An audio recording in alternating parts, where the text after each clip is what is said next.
Hey everyone, welcome to our very first episode of Conversations with Claude.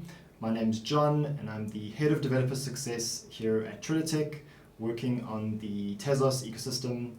And I have with me today the man and the legend, Claude. And I'll let Claude introduce himself to you all and we'll then dive into our conversation. Hello everyone, so my name is Claude. I'm developer advocate at Trilitech.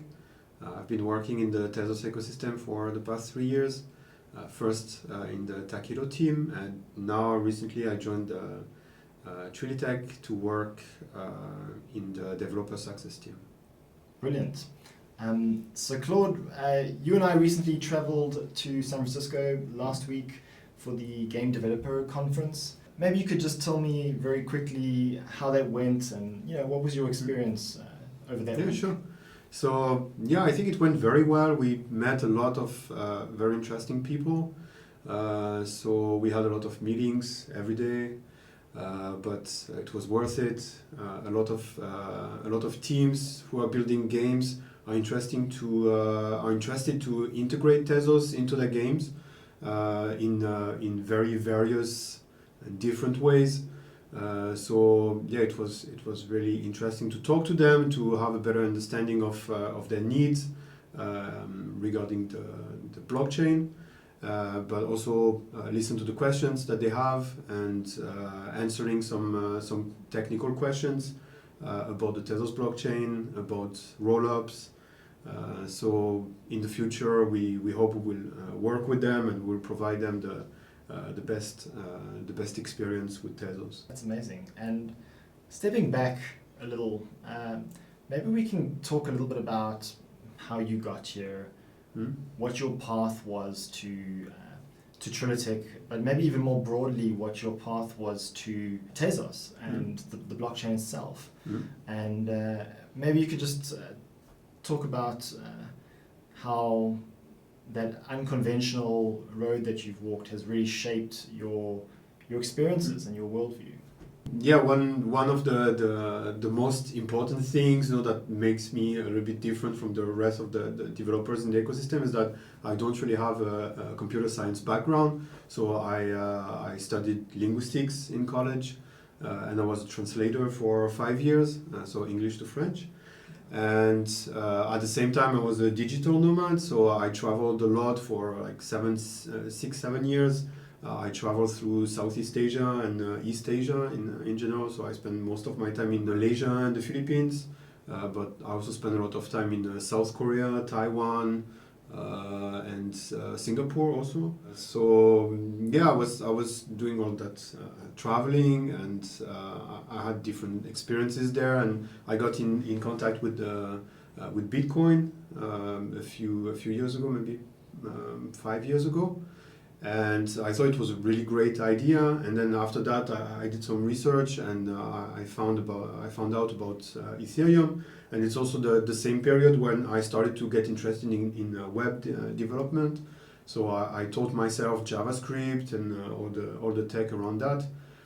So I mean, one of the things that brought me to crypto is some experiences that I had in those countries like Malaysia or the Philippines, where people don't have access to financial services like we have here, or they are in situations where it's very hard to have access to them, and they cannot fully enjoy the money and the value that they could have from their money.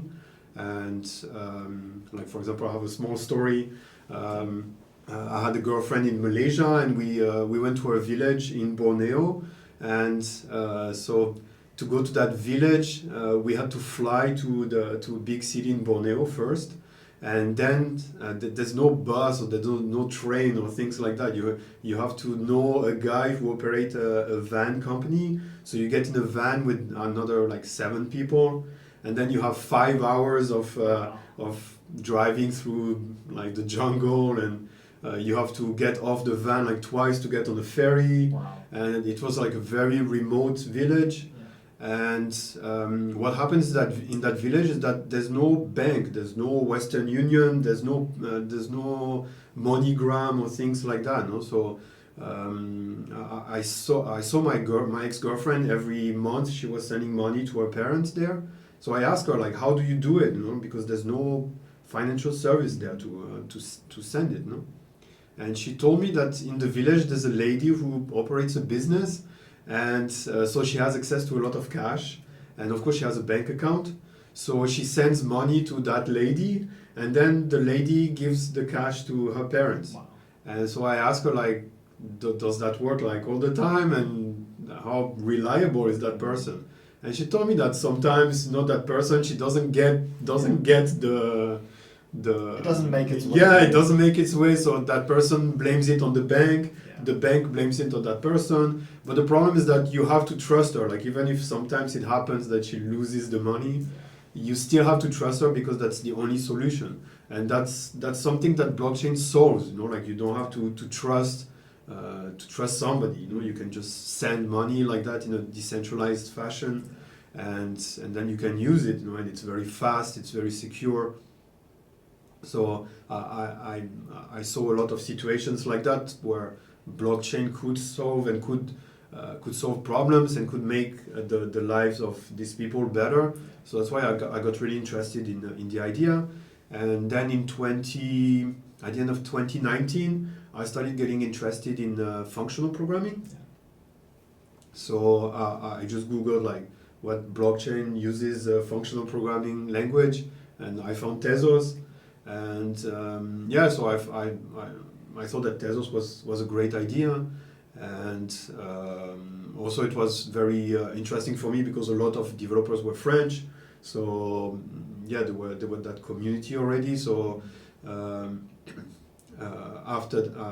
so a few months after that, I went. So I was on my way back to Malaysia, and I stopped in Istanbul, and then the pandemic happened, and they closed the whole country.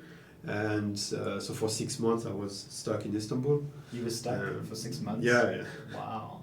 So what was that like? Yeah, it was not as funny, as good as a lot of people think, because they closed all the stores, all the restaurants, all the touristic attractions.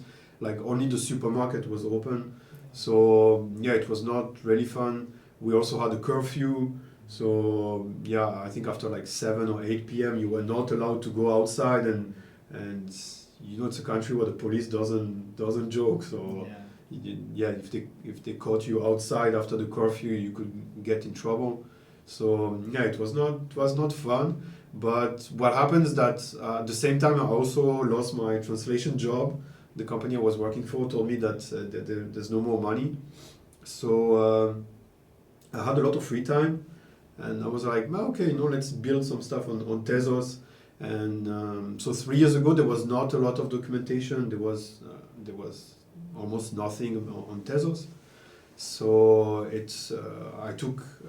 I spent a lot of time trying to figure out, how the wallets work, and how Takedo works, how Beacon works. And I started building dApps.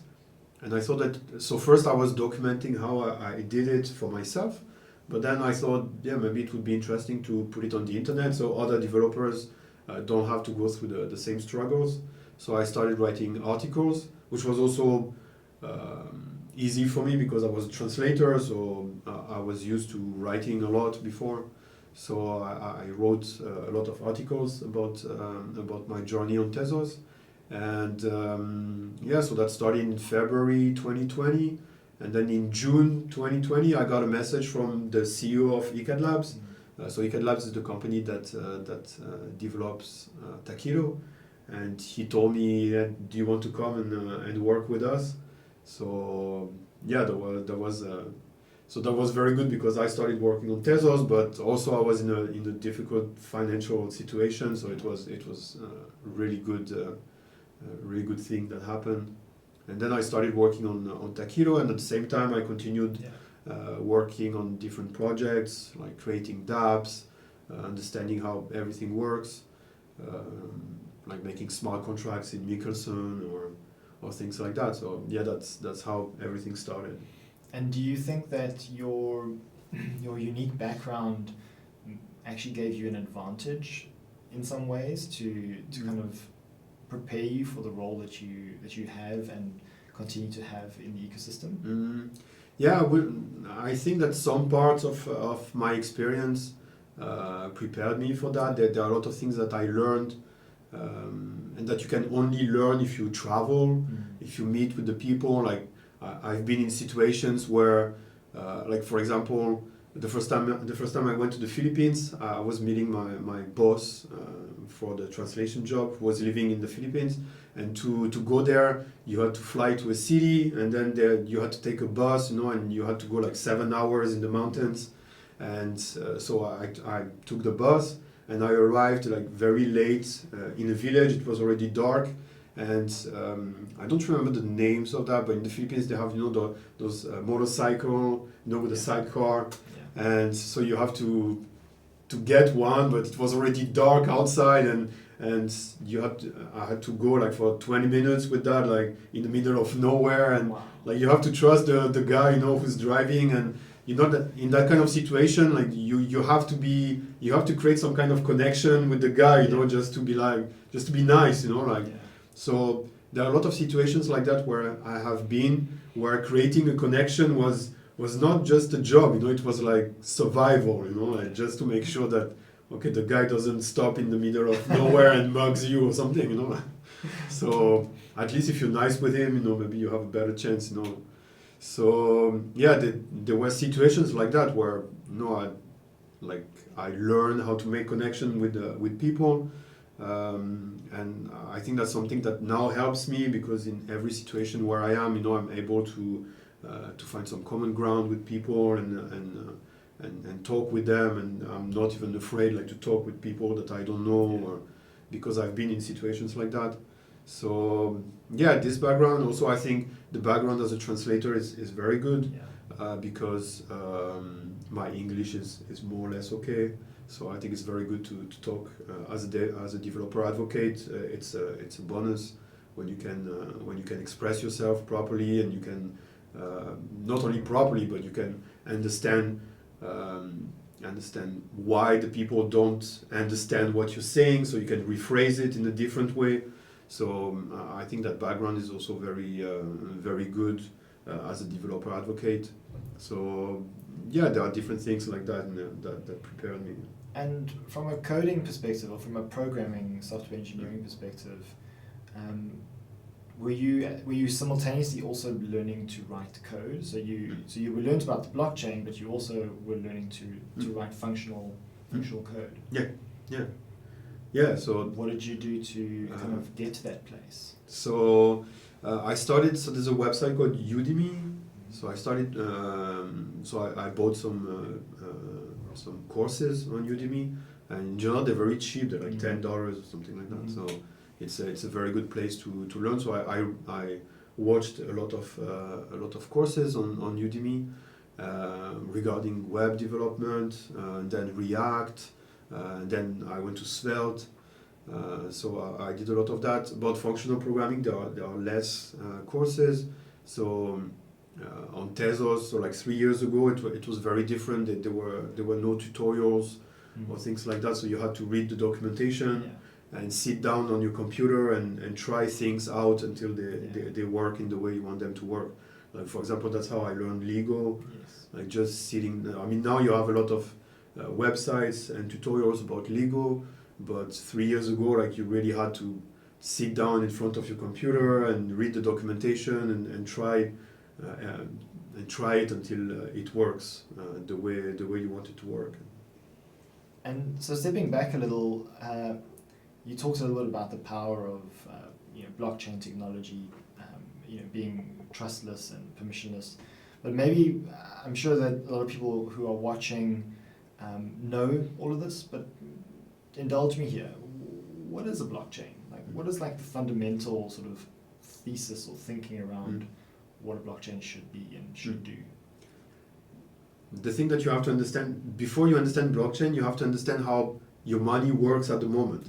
So at the moment, when you put basically when you put your money in a bank, you give your money to the bank, you don't really realize that, but you give your money to the bank, and then you hope that the bank is going to give it back when you need it, which doesn't always happen. Recently there were some events in other countries where people go to the ATM and there's no money in the ATM.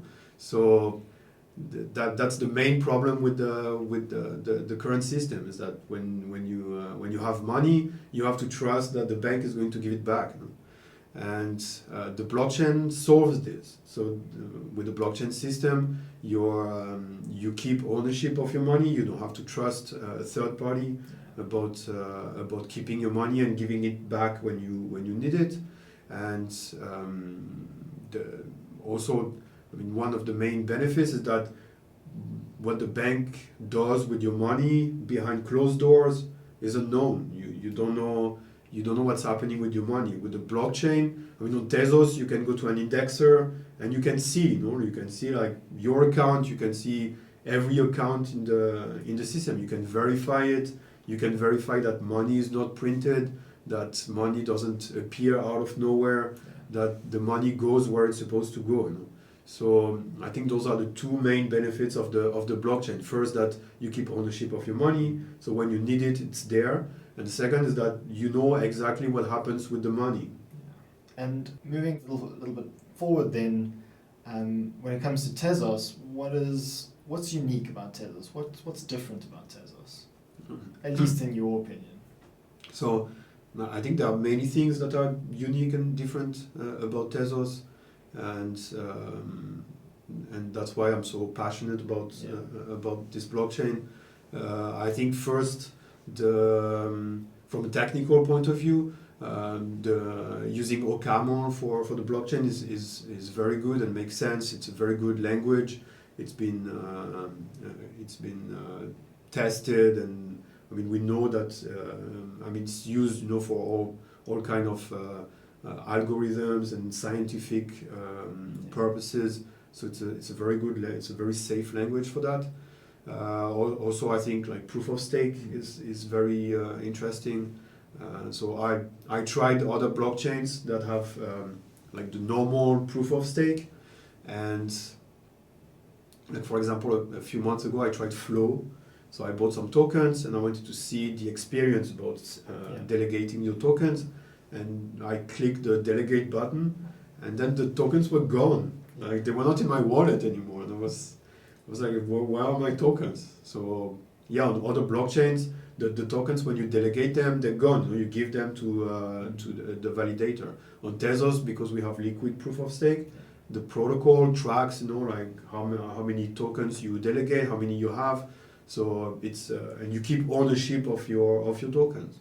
So I think that's also one of the great benefits of Tezos. Of course, I think smart contracts is a very good feature for a blockchain, because Bitcoin is great, but Bitcoin only has one purpose, and it's to exchange value, and that's the only thing you can do. But when you have smart contracts, then you can start building stuff, with the blockchain, and you can build financial services for everybody in the world, to use. So I think smart contract is very good, and also using a language like Michelson, it's also very good for smart contracts, because it's been designed to do that, and it's been designed to be verifiable and to be safe, and so I think we have one of the best languages for smart contracts. And so you talked about liquid proof of stake.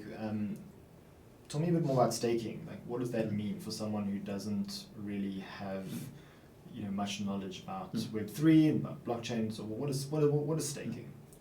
Yeah. Okay. So first, to understand staking, you have to understand the difference between proof of work and proof of stake. Yeah.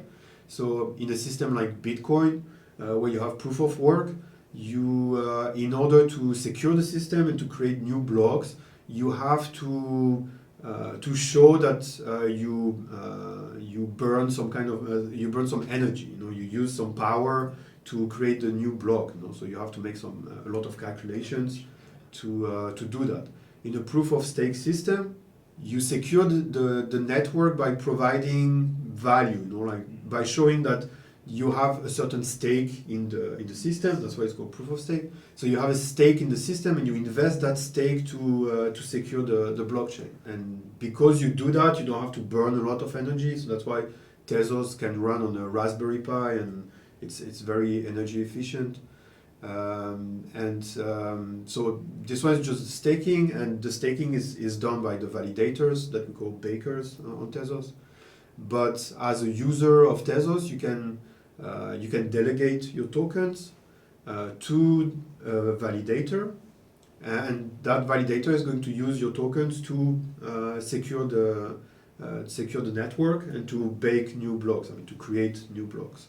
So when you do that, you also the baker is going to get a reward every time they create a new block, and then they're going to share part of that reward with their delegators, with the users who delegated their tokens to that validator. So as a user on Tezos, you can delegate your XTZ tokens to a baker, and every 3 days you get a little bit of rewards that's proportional to the amount that you delegated to the baker. That's great. Thank you for sharing all of that.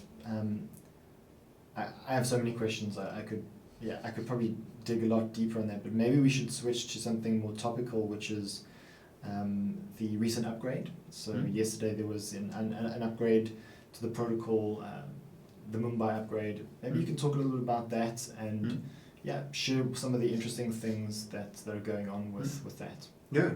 So it happened yesterday, and one of the most not the most interesting part, but one of the most fascinating parts about this upgrade that it went through in 2 minutes. The upgrades before they took a little bit more time, and this one went through really fast. But what it brings to Tezos is first there was a decrease in the block time. So we went from 30 seconds to 15. What does that mean?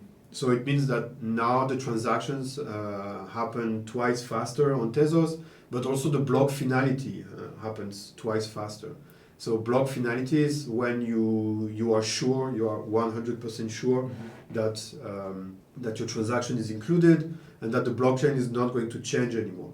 And the block finality on Tezos is 2 blocks. So it means that now we have block finality of 30 seconds, which is a lot if you compare to other blockchains where they have block finalities of several minutes. So it's a lot faster. Yeah, so it's a lot faster. But also this upgrade introduced rollups.